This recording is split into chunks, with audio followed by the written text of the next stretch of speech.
This is a clinical session on examination of gait. During walking, the first part touching the ground is the ankle surface of the foot. Then the second part of the foot touching the ground is the plantar surface of the toes. If the first part touching the ground is the plantar surface, this means the patient has a foot drop. The distance between the 2 feet during standing and during walking is about 2 to 5 cm. Any increase in the distance, this means it is a wide-based gait seen in ataxia. During walking, the pelvis is fixed, and this fixation is done by gluteus muscle, medius muscle, keeping the pelvis at a fixed posture. Any weakness in the pelvic muscles will lead to waddling and waddling gait. Examination of gait involves 6 steps.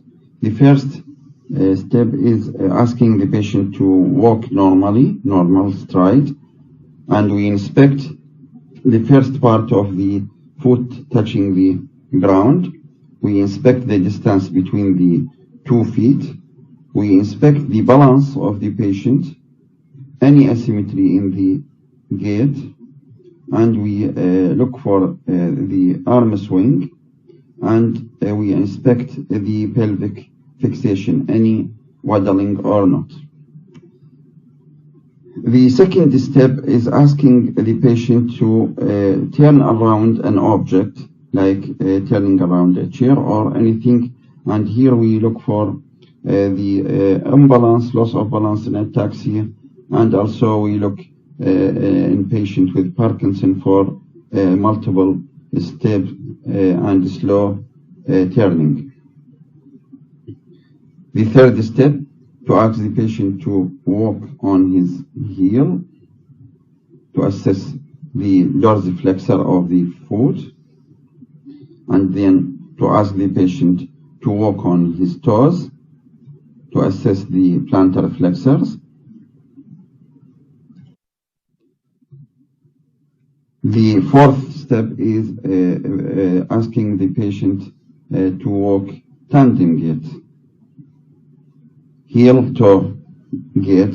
This test used to elicit the minimal ataxia. If the patient has minimal ataxia, not clear to the observer, a tandem gait can provoke and elicit this minimal ataxia. The final step in the examination of the gait is asking the patient to walk 3 steps forward and 3 steps backward, and the examiner should stand behind, immediately close to the patient, and give him some sort of pull to assess the loss of balance and the ataxia. Regarding stance, and this is not gait examination, this is a stance examination, we have 2 important signs. The first one is Romberg sign. We ask the patient to stand with closed feet, outstretching the hand and closing his eye, and if the patient has any ataxia, sensory ataxia, he will swing and may fall. We should stand close to the patient to prevent any fall. And the second sign, which is we ask the patient to stand from sitting position to assess the weakness of proximal muscle in patient with weakness in the proximal muscle of the thigh. This is called Gower sign, positive in patient with proximal muscle myopathy. As seen in this patient, he cannot stand immediately. He used his hand to climb on the ground and then climbing on his lower limbs to stand. and this is GAWAR positive.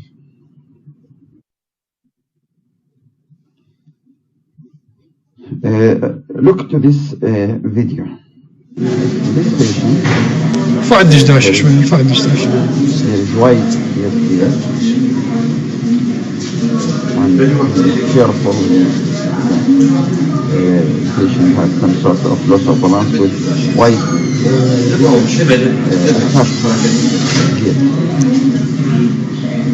It is a white gait, and the patient has difficulty standing or turning around, and may fall bend forward to maintain his balance. This is a toxic gait. This is another patient with ataxia, severe ataxia. This patient cannot maintain balance. He is swinging forward. If the patient left from continuing, he will fall on the ground. The ataxia could be cerebral ataxia due to cerebral disease, or sensory ataxia due to loss of proprioception in the dorsal column or large fiber neuropathy. The patient has white gait, he cannot maintain his walk.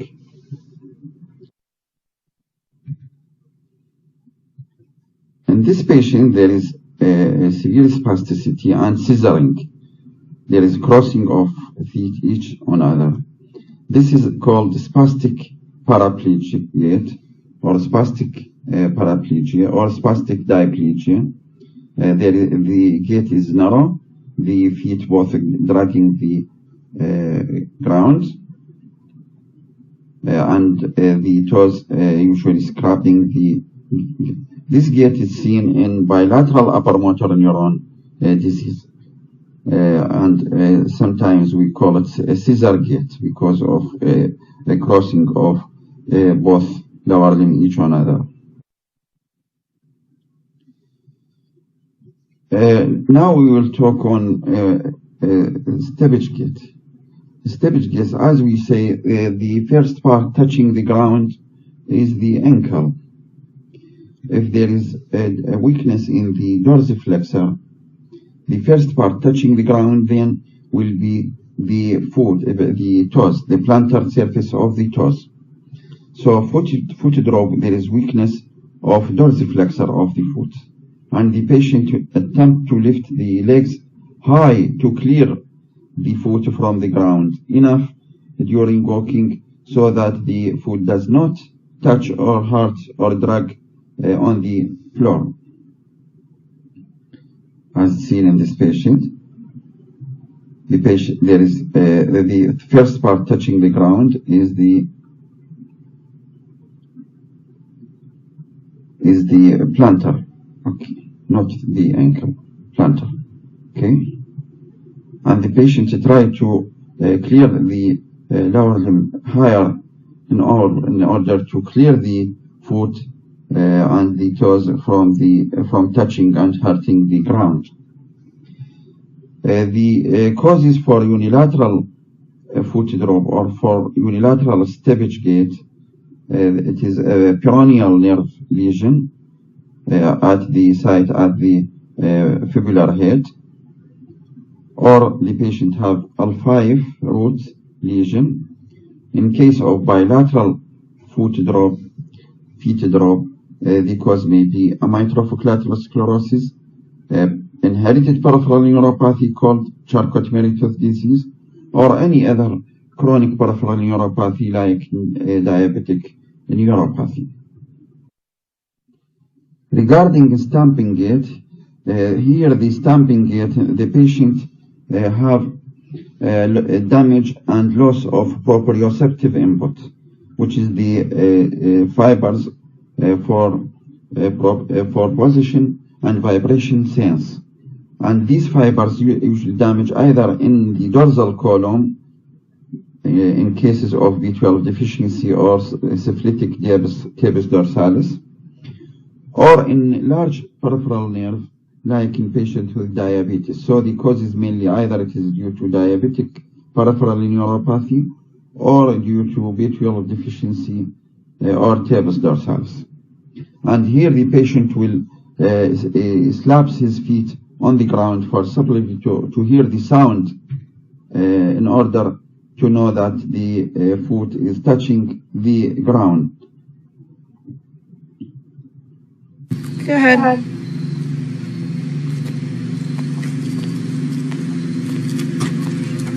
The patient touching the ground by his feet forcibly in order to hear the sound to know that his feet is touching the ground. In hemiplegia, which is the upper motor neuron lesion causing hemiplegia, hemiparesis, usually the patient have a unilateral weakness. The upper limb, the arm is flexed, hyperflexed at the elbow and at the wrist, and adducted, internally rotated. The lower limb is hyperextended, and there is a plantar flexion of the foot and the toes. When walking, the patient will hold his or her arm to one side and drag her or his or her feet in circumduction, in circular way, as in this patient. Go ahead and walk. Walk back. Look to the right side. There is a flexion. Walk back to the middle. And then walk over to the other side. Yeah, that side. There you go. And then walk back over here to this side. There is circumduction. And then walk The back patient over to the circle side. the foot And then walk back to the middle. in this case of hemiplegic gait. In Parkinson's disease, there is small steps, and the patient not clear the foot from the ground, and there is shuffling. There is difficulty in turning. The patient take multiple steps to turn around, and the patient shuffling, dragging his feet on the ground. This is seen in Parkinson's disease. And this is another case, the patient not clearing the foot from the ground. Difficulty, hypokinesia, and dragging the feet on the ground. Regarding the patient who has a myopathy or muscle weakness, in this case, the patient will have what is called waddling gait, in which there is a drop of the pelvis on the contralateral side of the walking limb. With bilateral weakness, the patient have a dropping of both pelvic to both sides, and this is called waddling gait, as in this patient. The JAMA Network.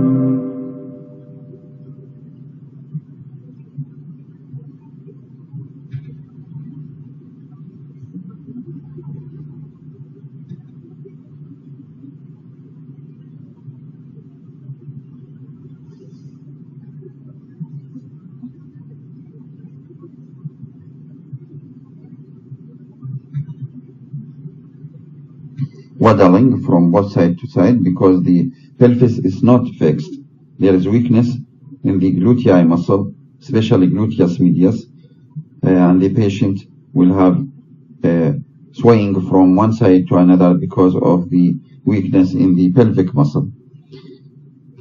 This is waddling gait, and the cause is usually muscle disease. Either it is degenerative in myopathy or an inflammatory condition when there is what is called myositis.